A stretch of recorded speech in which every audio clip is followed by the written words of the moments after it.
Hello everyone. आज मैं explain करने वाली हूँ सी योर लव के एपिसोड 4 को। अगर आपने पिछले एपिसोड्स मिस कर दिए हैं तो प्लेलिस्ट का लिंक आपको डिस्क्रिप्शन में मिलेगा। एपिसोड की शुरुआत वहीं से होती है जहां लास्ट एपिसोड एंड हुआ था। शाओ यांग के रूम का डोर नॉक करता है, लेकिन रूम में यांग नहीं था, तो वो शाओ के लिए डोर ओपन नहीं करता। और दूसरी तरफ वैन से बचने के चक्कर में यांग का बैलेंस बिगड़ जाता है और वो अपने सामान के साथ जाकर नीचे गिरता है। उसका फोन भी उस टाइम पर उसके हाथ में ही था। उसे हाथ और सर दोनों पर चोट लग जाती है। वो अपना फोन ढूंढने लगता है, लेकिन उसे अपना फोन नहीं मिलता। यांग पेन की वजह से वहीं पर लेटा हुआ था कि तभी कोई वहां आता है। यांग देखता है कि वो शाओ है जो उसे ढूंढ रहा था। यांग शाओ को आवाज लगाता है, लेकिन फिर उसे याद आता है कि शाओ तो सुन नहीं सकता। वो अपने आप से बोलता है कि वो मुझे सुन नहीं सकता, इस वजह से ही तो मैं घर से आसानी से बाहर आ पाया और अपनी इस हालत का मैं खुद जिम्मेदार हूँ। वो बहुत इमोशनल हो जाता है और अब हमें यांग की वॉइस ओवर सुनाई जाती है, जहाँ वो बोलता है कि आज तक जिसने भी मुझे अप्रोच किया उनके खुद के कुछ मोटिव थे।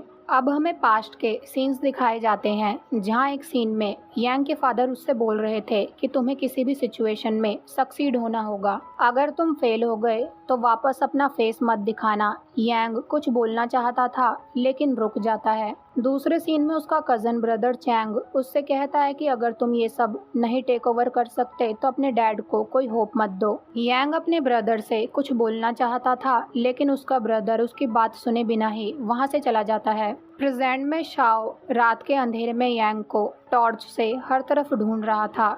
यांग बोलता है कि अगर कोई मुझे मेरी केयर और मुझसे प्यार करने वाला मिला। वो आगे कुछ बोलता उससे पहले ही शाओ उसके फेस पर टॉर्च की लाइट मारता है। अब यांग अपना स्टेटमेंट पूरा करते हुए कहता है कि जो मेरी केयर और मुझसे प्यार करेगा, मैं पूरी कोशिश करूंगा कि मैं भी उसे उतना ही प्यार दे पाऊं। शाओ नीचे आकर यांग को अच्छे से चेक करता है। यांग शाओ की तरफ बड़े ध्यान से देखता है। उसके बाद हम देखते हैं कि शाओ यांग को अपनी बैक पर उठाकर घर लेकर आ रहा था। यांग उसके कान में थैंक यू बोलता है, लेकिन शाओ उसके थैंक यू को सुन नहीं पाता। यांग शाओ के कान को अपनी फिंगर से टच करता है और फिर अपने फेस को उसके कान के क्लोज लाता है। शाओ हल्का सा यांग की तरफ देखता है तो यांग के लिप्स शाओ की चीक पर टच हो जाते हैं। यांग तुरंत अपने फेस को दूर कर लेता है और तब तक बारिश भी होने लगती है। शाओ ने अपनी जैकेट यांग को दी हुई थी, तो यांग उस जैकेट से शाओ और अपने आप को कवर करता है। शाओ उसे ऐसा करता देख स्माइल करता है और उसके बाद वो दोनों घर के अंदर आ जाते हैं।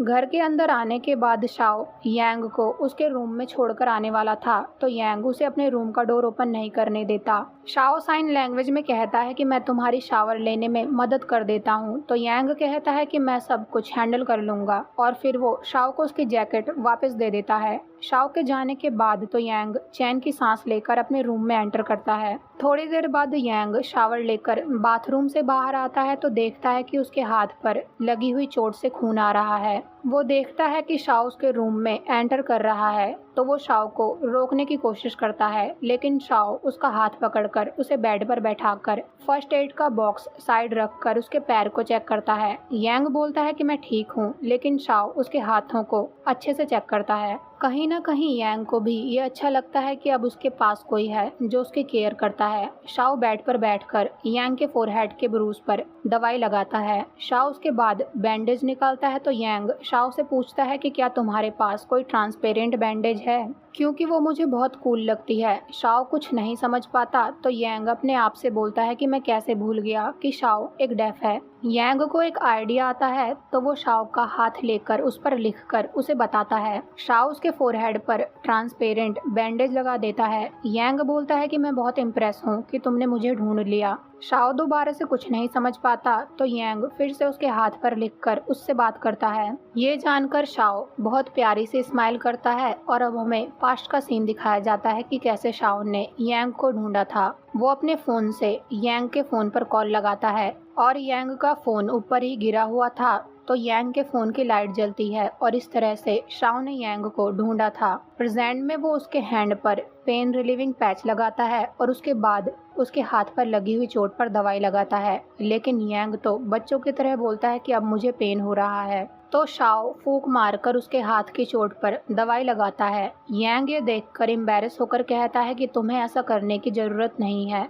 शाओ ने उसके हाथ की चोट पर पट्टी लगा दी थी तो यांग शाओ के हाथ पर थैंक यू लिखता है और फिर वो दोनों स्माइल करने लगते हैं। दूसरी तरफ हम देखते हैं कि शिंजिया उसी बार में आता है जहां जोनाथन बैठकर ड्रिंक कर रहा था। शिंजिया अपने मोबाइल को ओपन करके फ़ोटो चेक करता है और बोलता है कि सच में आखिरकार पैसे देकर तुम्हारे बारे में पता करना मेरे लिए फ़ायदेमंद हुआ। शिंजिया जोनाथन के बगल में आकर खड़ा हो जाता है और फिर अपने फ्रेंड की बात को याद करता है और ये कहानी पास्ट में जाती है जहां उसका फ्रेंड उससे बोलता है कि सच में तुम यांग को ढूंढने वाले हो। शिंजिया बोलता है कि मैं भी बॉस को अपना टैलेंट प्रूव करना चाहता हूँ। उसका फ्रेंड उसे टीज करके बोलता है लेकिन तुम तो आज तक एक कॉकरोच भी नहीं मार पाए तो तुम उसे कैसे मारोगे। शिंजिया कहता है कि मैंने आज तक किसी को इसलिए नहीं मारा क्योंकि मैं सब पर दया करता हूँ और मैं किसी वीक को बुली नहीं करता। उसका फ्रेंड तो उस पर हंसने लगता है। अब प्रेजेंट में शिंजिया ड्रिंक कर रहा था। वो देखता है कि एक लेडी जोनाथन के पास आकर उससे बोलती है क्या मैं तुम्हारे लिए एक ड्रिंक बाय कर सकती हूँ। तो जोनाथन स्माइल करके बोलता है कि तुम अगली बार बाय करना। वो लेडी वहाँ से चली जाती है। शिंजिया जोनाथन को अप्रोच करने में डर रहा था इसलिए वो बैक टू बैक ड्रिंक पी रहा था। तब तक एक और लड़का जोनाथन के पास आकर उससे फ्लर्ट करने लगता है तो शिंजिया उसे साइड करके बोलता है कि यांग को परेशान मत करो, वो सिर्फ मेरा है।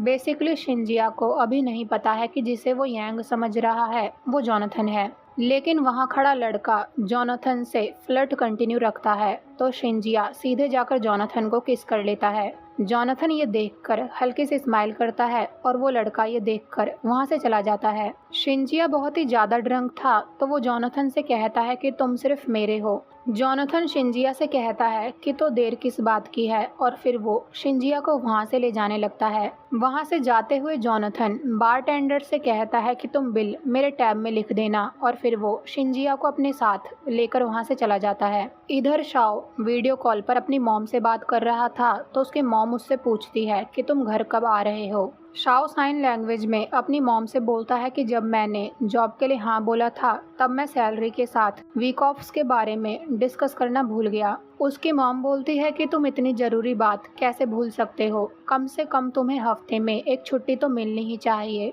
ताकि जब तुम घर आओ तो मैं चेक कर सकूं कि तुम वहाँ पर ठीक हो भी या नहीं। शाओ अपनी मॉम को टीज करके बोलता है कि डैड घर पर नहीं है, इस वजह से आप लोनली फील कर रही हो, राइट। तो उसकी मॉम कहती है कि मैं क्यों लोनली फील करूंगी, तुम छुट्टी के बारे में पूछना मत भूलना क्योंकि एक छुट्टी तो हर जॉब में मिलती है। शाओ अपनी मॉम से कहता है कि आज रात को ही यांग को चोट लग गई है। उसकी मॉम उससे पूछती है कि क्या तुम्हारी वजह से यांग को चोट लगी है। तो शाओ बोलता है कि यांग रात को बिना बताए बाहर चला गया और फिर शाओ को जोनाथन की बात याद आती है जब जोनाथन ने उसे कहा था कि यांग पर नज़र रखना और अगर वो कुछ उल्टा पुल्टा करे तो मुझे तुरंत बताना। शाओ को कुछ ठीक नहीं लगता और अब तो उसे यांग पर शक होने लगता है। अगली सुबह जब शिंजिया की आंखें खुलती हैं तो वो अपने आप को जोनाथन के साथ बेड पर सोते हुए पाता है। जोनाथन उसे मॉर्निंग कहता है तो वो शॉक में जोनाथन से दूर हटकर बैठ जाता है। जोनाथन उसे टीज करने लगता है कि हम दोनों के बीच शिंजिया को तो जोनाथन पर भरोसा ही नहीं हो रहा था। तो जोनाथन वहाँ से ये बोलकर शावर लेने चला जाता है कि मैंने तो सोचा था कि तुम इस काम में अच्छे होंगे लेकिन शायद मैं गलत था।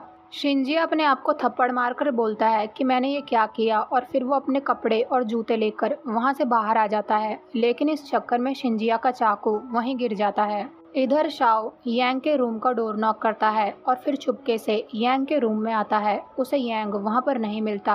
वो बाथरूम में चेक करता है तो वो वहाँ पर भी नहीं था। अब तो शाओ को यांग की चिंता होने लगती है, लेकिन तभी वो देखता है कि कबर्ड से एक ब्लैंकेट बाहर आया हुआ है। शाओ जाकर कबर्ड खोलकर चेक करता है तो यांग कबर्ड के अंदर सो रहा था। यांग को देखकर शाओ की टेंशन कम होती है और वो यांग का टेम्परेचर चेक करता है। यांग तो बड़े ही मजे में स्माइल करते हुए सो रहा था। शाओ उसे देखकर हल्की से स्माइल करके कबर्ड को हल्का सा क्लोज करके वहाँ से चला जाता है। अगले सीन में शिंजिया रोड पर बैठकर अपने आप को डांट रहा था कि मैं उसके साथ कैसे सो सकता हूँ। वो पैंट की पॉकेट में अपना नाइफ चेक करता है लेकिन उसे वो नहीं मिलता। इधर जोनाथन शावर लेकर बाहर आता है तो फ्लोर पर गिरे हुए चाकू को उठाता है। उस पर शिंजिया का नाम लिखा हुआ था तो जोनाथन उसे अपने पास रख लेता है। उसके बाद हम यांग को ब्रेकफास्ट करते हुए देखते हैं। शाओ भी उसके सामने ही बैठा हुआ था, तो यांग उससे पूछता है कि क्या तुमने ब्रेकफास्ट किया। शाओ का मूड ऑफ था, तो वो यांग को एक मैसेज सेंड करता है और उसे उसका फ़ोन चेक करने के लिए बोलता है। मैसेज में शाओ ने लिखा था कि तुमने मुझे अपना केयर टेकर इसलिए बनने को बोला क्योंकि मैं सुन नहीं सकता, राइट। यांग मैसेज रीड करके शाओ से बोलता है कि तुम ये क्या नॉनसेंस बात कर रहे हो। तो शाओ यांग को एक और मैसेज सेंड करता है जिसमें उसने लिखा था कि जॉनथन ने मुझे तुम पर नज़र रखने के लिए बोला था, स्पेशली तब जब वो तुम्हारे आसपास ना हो। मैं सुन नहीं सकता, इसलिए तुम्हें लगता है कि तुम घर से आसानी से चुपके से बाहर निकल सकते हो। यांग शाओ का हाथ पकड़कर उसे समझाने की कोशिश करता, लेकिन उससे पहले ही शाओ यांग का हाथ झटक देता है और वहाँ से उठकर जाने लगता है। तब तक जॉनथन भी वहाँ आ जाता है। वो यांग से बोलता है कि मुझे तुम्हें कुछ बताना है। तो शाओ अपना हाथ यांग से छुड़वाकर वहाँ से चला जाता है। इसके बाद हम यांग के हाथ में शिंजिया का चाकू देखते हैं। वो जॉनथन से पूछता है कि ये किस गैंग के मेंबर का चाकू है। तो जॉनथन यांग के सर पर लगी बैंडेज को टच करके बोलता है कि तुम्हें चोट कैसे लग गई। यांग कहता है कि मैं गलती से किसी चीज से टकरा गया था और तुम मुझे बताओ कि जिस लड़के का ये चाकू है वो किसने भेजा था। जॉनथन बोलता है कि उसने मुझे कुछ नहीं बताया और ये बात तो तुम्हें पता होनी चाहिए कि तुमने किसी को ऑफेंड किया या नहीं। यांग बड़े ही टशन में स्माइल करके कहता है कि सब मुझसे प्यार करते हैं और कौन ही मुझे मारने की सोचेगा। जॉनथन यांग से बोलता है कि थोड़ा सीरियस हो जाओ और ये बताओ क्या तुमने किसी को ऑफेंड किया है। यांग जॉनथन से कहता है कि मुझसे ज़्यादा तो तुम लोगों को ऑफेंड करते हो। जॉनथन बोलता है कि लेकिन उस लड़के ने मुझे यांग नाम से पुकारा था। यांग फिर से मजाकिया मूड में बोलता है कि देखो मैंने तो बोला ही था कि तुम बॉस जैसे लगते हो। जॉनथन कहता है कि कहीं ये सब तुम्हारा कज़न ब्रदर चैंग तो नहीं करवा रहा है, क्योंकि अगर तुम कामयाब नहीं हो पाए तो वो सब कुछ। वो आगे कुछ बोलता यांग जॉनथन के गले को पकड़कर बोलता है कि मेरा भाई ऐसा नहीं कर सकता। फिर वो अपने गुस्से को कंट्रोल करके जॉनथन के गले से हाथ हटाकर बोलता है कि ऐसा कुछ भी मत बोलो जिससे मेरा रिश्ता मेरे ब्रदर के साथ खराब हो जाए। वो मेरे साथ बड़े प्यार से रहता है। और ये बोलकर यांग वहाँ से चला जाता है। यांग बिना व्हीलचेयर के वहाँ से जा रहा था, तो जॉनथन अपने आप से बोलता है कि इसका पैर कब ठीक हुआ। अगले सीन में यांग घर के बाहर गार्डन में धूप सेक रहा था, तो शाओ उसके पास आता है। उसे देखकर यांग बोलता है शाओ कल के बारे में। वो आगे कुछ बोलता कि शाओ उसे अपना रेजिग्नेशन लेटर पकड़ाकर वहाँ से चला जाता है। यांग की वजह से शाओ बहुत ही ज़्यादा सैड था और ये एपिसोड यहीं पर एंड हो जाता है। मिलते हैं अगले एपिसोड में। Thank you so much for watching.